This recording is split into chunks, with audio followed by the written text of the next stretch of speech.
I woke to cold light and the smell of ozone, and for a moment, I thought only seconds had passed since the charge went off beneath the old command bunker. My hands remembered the weight of a rifle that wasn't there. My lungs remembered smoke that wasn't there either, though the coughing that followed was real enough, and it took a long minute of it before the room stopped tilting. Then a voice, unfamiliar, careful, said my name in the old dialect, and I understood the room around me. Pale stone, unfamiliar fixtures, technicians in clothing I didn't recognize, belonged to a world I hadn't seen fall asleep in.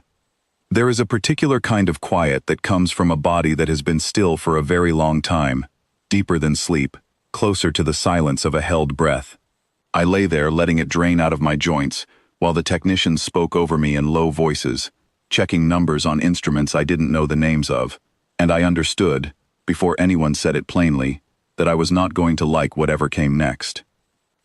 22 years, the technician told me, crouched at the edge of the pod, her voice low as if bad news needed handling gently. 22 years since the tunnel collapsed on the Joint Command Post at Meridian's eastern flank, since my name went onto the sealed registry beside 12 others who were never recovered. The vault they'd found me in had been buried under new foundations, forgotten until a reconstruction crew broke through the wrong wall.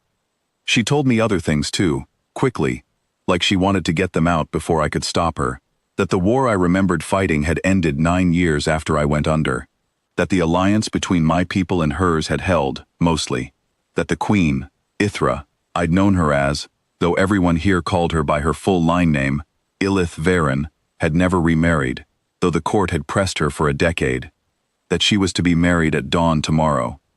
I made her repeat it, not because I doubted her, she had no reason to lie to a stranger 3 hours out of a stasis pod, but because something in my chest had gone very still, and I needed the words to move through me twice before I believed them. I asked to see her. The technician looked at me like I'd asked to walk into the sun. It took me the better part of a night to reach the palace, weak-legged and slow, leaning on a cane one of the reconstruction crew pressed into my hand without being asked.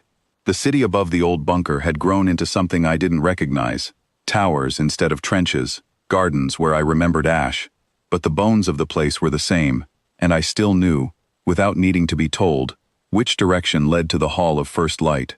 I passed a market square that had been a triage tent, a fountain where I remembered a supply depot, children asleep against a wall where I remembered nothing but craters. The war had healed over the city the way a scar heals over a wound, visible if you knew where to look, invisible to everyone who hadn't been there when it opened. I stopped once, on a low rise above the palace district, and let myself feel the size of what had happened. 22 years was not an abstraction anymore. It was every one of these strangers who passed me without a glance, every building that had gone up and worn down in a stretch of time I had simply skipped. I made myself keep walking before the size of it could put me back on the ground. The guards at the outer gate didn't know what to do with me. I gave them my old service number, my rank, the campaign ring on my hand with the joint insignia worn nearly smooth, and they looked at each other the way men look when a story they'd been told their whole careers has just walked in wearing it. One of them, older, went pale. He remembered me. He'd been a boy carrying water to the command post the week before it fell. It was the archivist who let me through, a stooped old Varen named Sael Arun, who kept the palace's death registry, and who, when I gave my name, went very quiet, and then very fast, pulling records, comparing the ring against an old inventory list, checking my face against a formal portrait I hadn't known existed. He didn't ask if I was lying. He asked why the search had been called off 9 days after the collapse, when protocol required 30. I didn't have an answer. He did. The steward, Kalik Dorn, regent in all but name for a decade, had signed the order himself, citing resource constraints. Sael Orun had never quite believed that reason. He believed it less with every year the Queen refused every match the court proposed, and less still now that she was, at last, being walked toward the terrace at dawn to marry a warlord from the western states, sealing a truce the realm badly needed, and Kalik Dorn badly wanted credit for brokering. A regent who governs a mourning queen governs everything that matters, Sael Orun told me, folding his hands like a man laying down a case he'd been building alone for years. A regent who governs a married queen governs nothing at all. He said it without heat, the way old men say things they have decided are simply true, and I understood then that I wasn't only walking back into her life, I was walking into the middle of someone else's careful arithmetic. I did not sleep that night. I sat in the archivist's small office with the ring turned over and over in my hand, and thought about the last thing I'd said to her before the charge went off. Nothing dramatic, nothing worth a monument.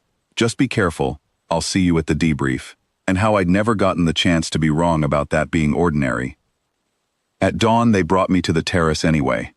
Sael Orun walked ahead of me and simply said, to the guards at the inner door, that the registry required a correction before the ceremony proceeded, and something about the flatness of his voice moved them aside before anyone thought to stop him.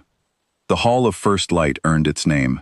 Sun came through glass panels the length of the eastern wall and struck the terrace floor in long gold bars, and Eilith Varen stood in the middle of them in ceremonial white, straight-backed, composed. The warlord Basin Thor, a few respectful steps to her side, and Kalik Dorn reciting the treaty terms in the even voice of a man who has rehearsed triumph. I didn't call out, I didn't need to. I walked forward until I was close enough that my shadow crossed the gold bars of light at her feet, and she looked down at it before she looked at my face, the way a person looks at a shape that doesn't belong before they let themselves believe what it means. Her hand went to her mouth, not dramatically. She was too composed for that, even now, just enough that I saw it shake before she caught it. Kalik Dorn kept talking for 3 more sentences before he noticed no one was listening to him. I held up the ring so she wouldn't have to ask, and I said the only thing that felt true enough to say in front of 100 witnesses and a stalled treaty and 22 years of a life she'd been told to close the book on. I said, I told you I'd see you at the debrief. It just took a while. She crossed the terrace in a way no queen is supposed to move in front of her court, fast and unguarded, and took my face in both hands like she was checking it was real, before she let herself feel anything else. Her eyes were wet, but she didn't cry. Not the kind of crying that breaks a person, just the kind that finally lets something down it's been holding for 22 years. Basin Thor, to his credit, stepped back without being asked, and said something quiet to his own steward about the terms needing review. Kalik Dorn did not step back. He started to speak again, something about protocol, about the registry, and Sael Orun, small, stooped, entirely unbothered, simply said that the registry had already been corrected, and that he would be filing a separate report on why it had taken 22 years to do so. Eilith Varen didn't announce anything to the court. She didn't need to.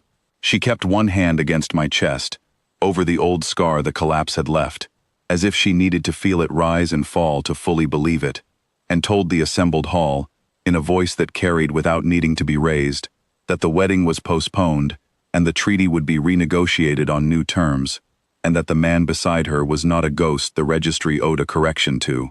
He was the one she'd been waiting for. I stayed on the terrace long after the hall had emptied, her hand still in mine, the gold light moving slowly across the floor, the way it must have every morning I slept through. She asked me, once the terrace was quiet, if I'd been afraid, waking up into a world that had already decided I was gone. I told her the truth. I hadn't had time to be afraid. I'd only had time to walk toward her, the same as I would have on any ordinary morning, 22 years ago or now.